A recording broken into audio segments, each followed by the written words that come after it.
Nityanandam. This is the arrangement for the puja set, the Guru Puja set. First, you should be sitting in the south, facing the north.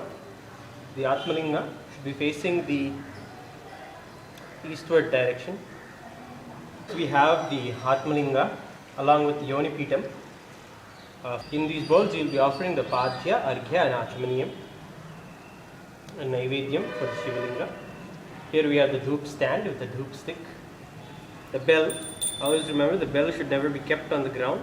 This tongue part should never touch the ground. It should always be kept on a mat. You have the conch here. The way you arrange the conch is you take bilva leaf,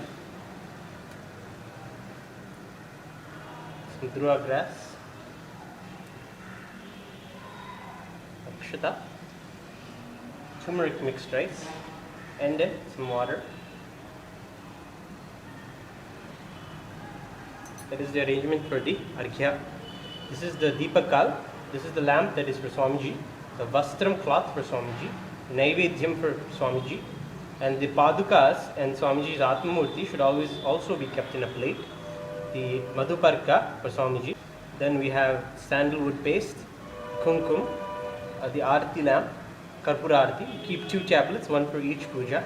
Here we have Tambulam, some Vilva leaves that we'll be offering in the puja. Akshata, turmeric mixed rice, and a whole bunch of flowers for Swamiji. Nityanandam. I authentically cognize, which is internally process, understand and declare the truth that cosmic energy exists. I authentically cognize, which is internally process, understand and declare the truth that Swamiji, Nityanandeshwara Sadashiva and Nityanandeshwari Adishakti, the Guru Paduka and the Atmalinga are the Chinmaya Vigraha, the embodiment and representation of that very cosmic energy. I authentically cognize, which is internally process, understand and declare the truth that whatever I offer in the Sri Guru Puja and Shiva Puja to Swamiji and Sri Nityanandeshwar Sadashiva and Nityanandeshwari Adishakti will reach the cosmic source of energy directly. I authentically cognize, which is internally process, understand and declare the truth of Soham Asmi, that even when I pray, I am Him. Sri Guru Puja. आत्मतत्त्वं शोधयामि स्वधा, विद्यातत्त्वं शोधयामि स्वधा, शिवतत्त्वं शोधयामि स्वधा.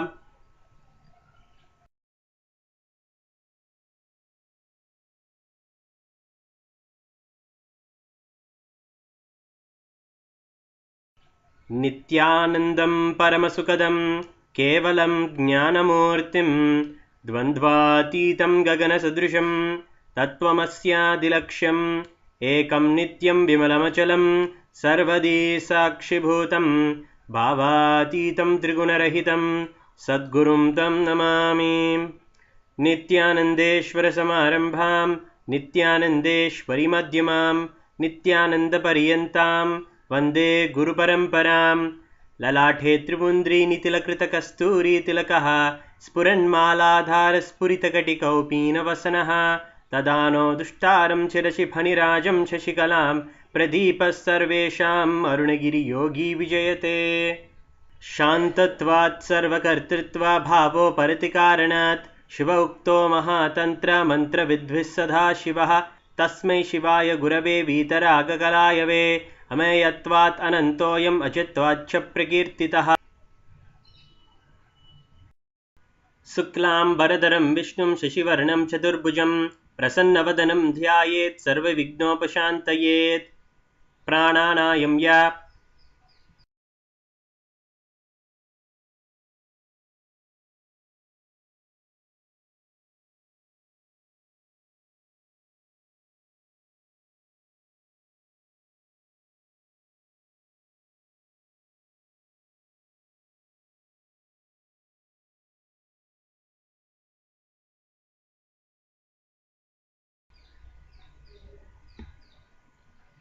ममोपात्त समस्त दुरिदक्षय द्वारा श्री सद्गुरु प्रीत्यर्थम श्री नित्यानंदेश्वरी आदिशक्ति समेत श्री नित्यानंदेश्वर सदाशिव प्रीत्यर्थम शुभे शोभने मुहूर्ते आद्य ब्राह्मणः द्वितीय परार्ते श्री श्वेतवराह कल्पे वैवस्वतमन्वन्तरे अष्टाविंशतितमे नित्ययुगे प्रथमे पादे जम्बूद्वीपे भारतवर्षे भरतखण्डे मेरोः दक्षिणे पार्श्वे शकाब्दे अस्मिन् वर्तमाने व्यवहारिके प्रभवाधीनां षष्ट्याः संवत्सराणां मध्ये नामसंवत्सरे आयने ऋतौ मासे पक्षे शुभतिथौ वासरयुक्तायां नक्षत्र योग कर्ण एवं गुणविशेषणविशिष्टायाम् अस्यां शुभतिथौ भगवान् श्रीलश्री परमहंस नित्यानंद श्री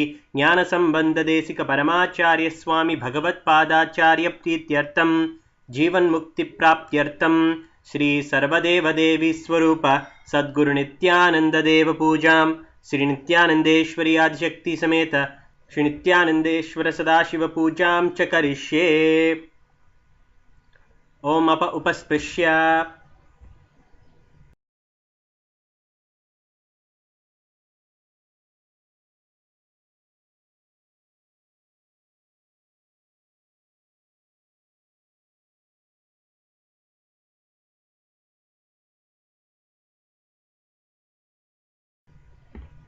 ओम हृत्पद्ममासनं दध्यात् सहस्रारच्युतामृतैः पाद्यं चरणयोर्दध्यात् मनस्तु अर्घ्यं निवेदयेत् तेन अमृतेन आचमनीयं स्नानीयं तेन च स्मृतम् आकाशतत्त्वं वस्त्रं स्यात् गन्धः स्यात् गन्धतत्त्वगं चित्तं प्रकल्पयेत् पुष्पं धूपं प्राणान् प्रकल्पयेत् तेजस्तत्त्वं च दीपार्थं नैवेद्यं स्यात् सुताम्बुधिः अनाहतध्वनिर्घण्टा वायुतत्त्वं च चामरं सहस्रारं भवेत् छत्रं शब्दतत्त्वं च गीतकं नृत्यमिन्द्रियकर्माणि चाञ्चल्यं मनसस्तथा सुमेकलां पद्ममालां पुष्पं नानाविधं तथा अमायाद्यैर्भावपुष्पैः अर्चयेद्भावगोचरम् अमायम् अनहङ्कारम् अरागम् अमधं तथा अमोहगम् अदम्बं च अद्वेष अक्षोभकौ तथा अमात्सर्यम् अलोपं च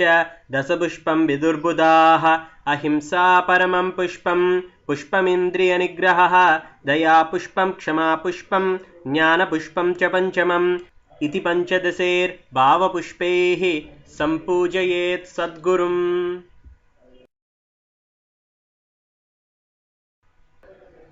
ॐ ह्रीं एतत्पाद्यं सर्वदेवदेवीस्वरूपाय सद्गुरुनित्यानन्दाय नमः। ॐ ह्रीं एष अर्घ्यः सर्वदेवदेवीस्वरूपाय सद्गुरुनित्यानन्दाय स्वाहा। ॐ ह्रीं इदम् आचमनीयोदकं सर्वदेवदेवीस्वरूपाय सद्गुरुनित्यानन्दाय स्वधा। ॐ ह्रीं एष मधुपर्कः सर्वदेवदेवीस्वरूपाय सद्गुरुनित्यानन्दाय स्वधा। ॐ ह्रीं इदं स्नानीयोदकं सर्वदेवदेवीस्वरूपाय सद्गुरुनित्यानन्दाय निवेदयामि। ॐ ह्रीं इदं वस्तोत्तरीयं सर्वदेवदेवीस्वरूपाय सद्गुरुनित्यानन्दाय निवेदयामि। ॐ ह्रीं एष गन्धः सर्वदेवदेवीस्वरूपाय सद्गुरुनित्यानन्दाय नमः। ॐ ह्रीं एतानि सचन्दनपुष्पाणि सर्वदेवदेवीस्वरूपाय सद्गुरुनित्यानन्दाय वौषट्। ॐ ह्रीं एतानि सचन्दनबिल्वपत्राणि सर्वदेवदेवीस्वरूपाय सद्गुरुनित्यानन्दाय वौषट्। ॐ ह्रीं एष धूपः सर्वदेवदेवीस्वरूपाय सद्गुरुनित्यानन्दाय नमः। ॐ ह्रीं एष दीपः सर्वदेवदेवीस्वरूपाय सद्गुरुनित्यानन्दाय नमः। ॐ ह्रीं इदं सोपकर्णनैवेद्यं सर्वदेवदेवीस्वरूपाय सद्गुरुनित्यानन्दाय निवेदयामि। ॐ ह्रीं इदं पानार्थोदकं सर्वदेवदेवीस्वरूपाय सद्गुरुनित्यानन्दाय नमः। ॐ ह्रीं इदं प्रराचमनीयोदकं सर्वदेवदेवीस्वरूपाय सद्गुरुनित्यानन्दाय स्वाहा। आरात्रिकम्। ॐ ह्रीं एषा दीपमाला सर्वदेवदेवीस्वरूपाय सद्गुरुनित्यानन्दाय नमः। ॐ राजाधिराजाय प्रसह्यसाहिने नमो वयं मयि श्रवणाय कुर्महे समे कामान् कामकामाय मह्यं कामेश्वरो वै श्रवणो ददातु कुबेराय वैश्रवणाय महाराजाय नमः।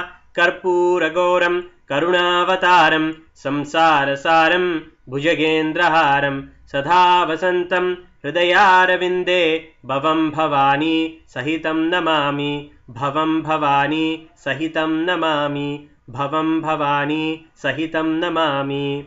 आरात्रिकं समर्पयामि। सद्गुरुचरणकमलेभ्यो नमः।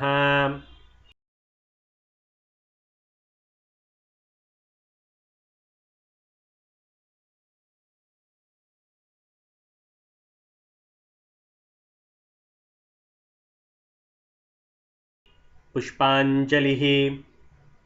गुरुर्ब्रह्मा गुरुर्विष्णु गुरुर्देवो महेश्वरा गुरुः साक्षात् परब्रह्म तस्मै श्रीगुरवे नमः। अखण्डमण्डलाकारं व्याप्तं येन चराचरं तत्पदं दर्शितं येन तस्मै श्रीगुरवे नमः। अज्ञानतिमिरान्धस्य ज्ञानाञ्जनशलाकया चक्षुरुन्मीलितं येन तस्मै श्रीगुरवे नमः। अनेकजन्मसम्प्राप्तकर्मबन्धविदाहिने आत्मज्ञानप्रदानेन तस्मै श्रीगुरवे नमः। मन्नाथ श्रीजगन्नाथो मद्गुरुः श्रीजगद्गुरु ममात्मा सर्वभूतात्मा तस्मै श्रीगुरवे नमः।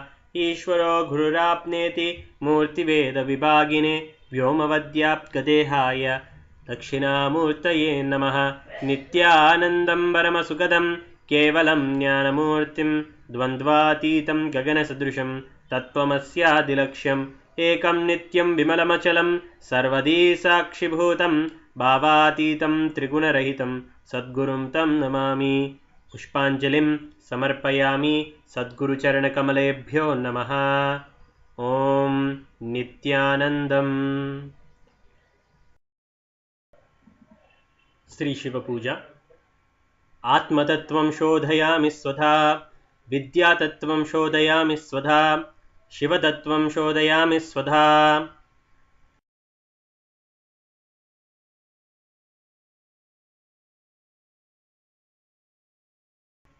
ॐ हां शिवासनाय नमः।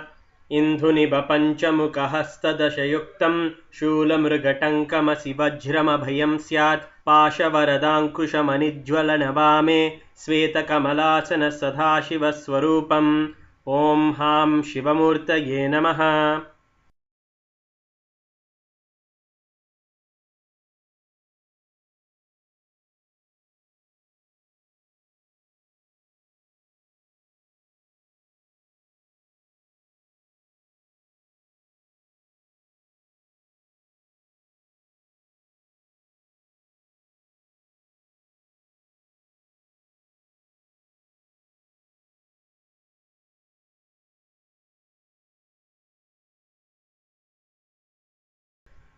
श्री नित्यानंदेश्वरी आदिशक्ति समेत श्री नित्यानंदेश्वर सदाशिवाय नमः।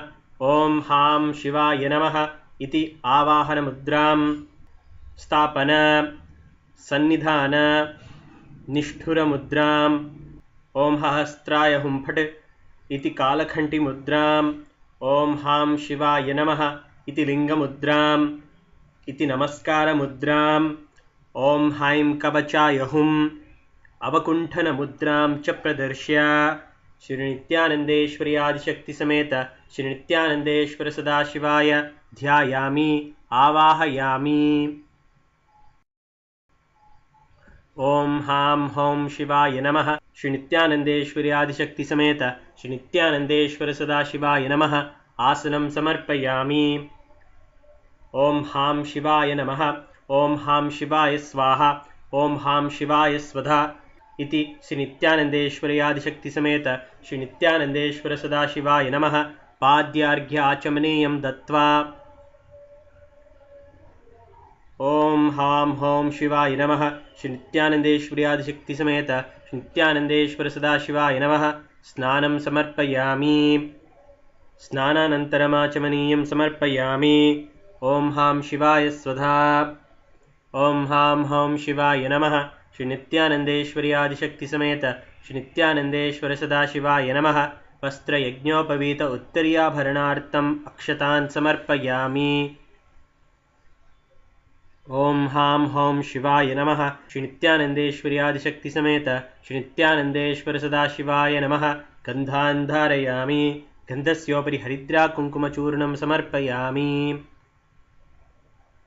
ओम भवाय देवाय नमः। ओम भवस्य देवस्य पत्न्ये नमः। ओम सर्वाय देवाय नमः। ओम सर्वस्य देवस्य पत्न्ये नमः। ओम ईशानाय देवाय नमः।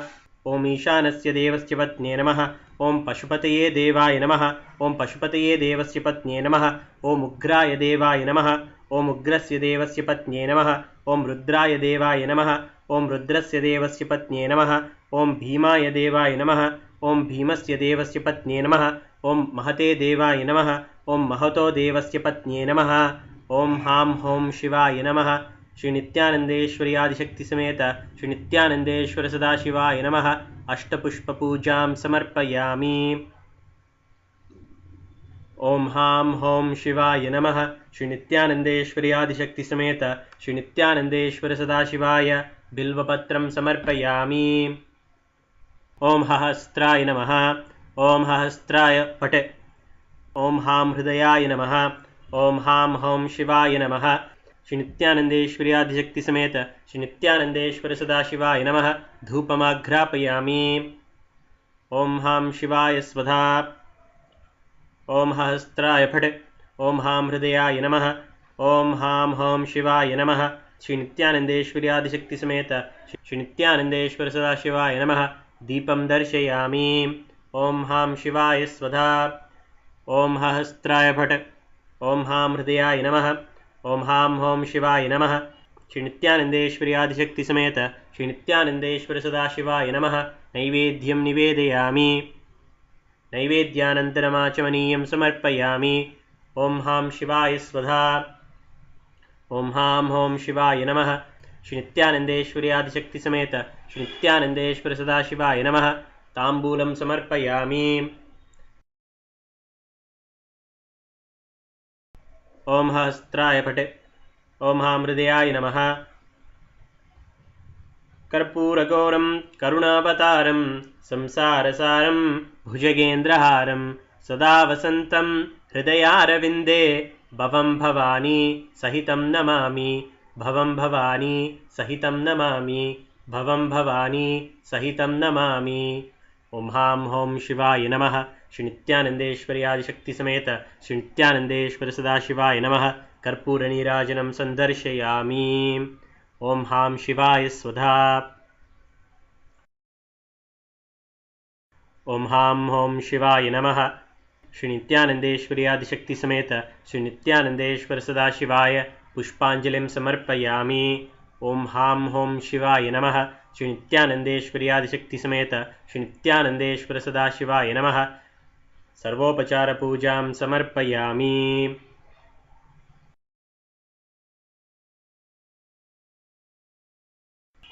यत्किञ्चित् कर्म देवेश सदा सुकृतदुष्कृतं तन्मे शिवपदस्थस्य भुङ्क्ष्वक्षभयशङ्कर। शिवो दाता शिवो भोक्ता शिवः सर्वमिदं जगत्। शिवो यजति सर्वत्र यः शिवः सोऽहमेव तु। आत्मतत्त्वं शोधयामि स्वधा। विद्यातत्त्वं शोधयामि स्वधा। शिवतत्त्वं शोधयामि स्वधा। ॐ पूर्णमदः पूर्णमिदं पूर्णात् पूर्णमुदच्यते पूर्णस्य पूर्णमादाय पूर्णमेवावशिष्यते। ॐ शान्तिः शान्तिः शान्तिः। हरिः ॐ तत्सत्। सर्वं सद्गुरुपादुकार्पणमस्तु। ॐ नित्यानन्दम्।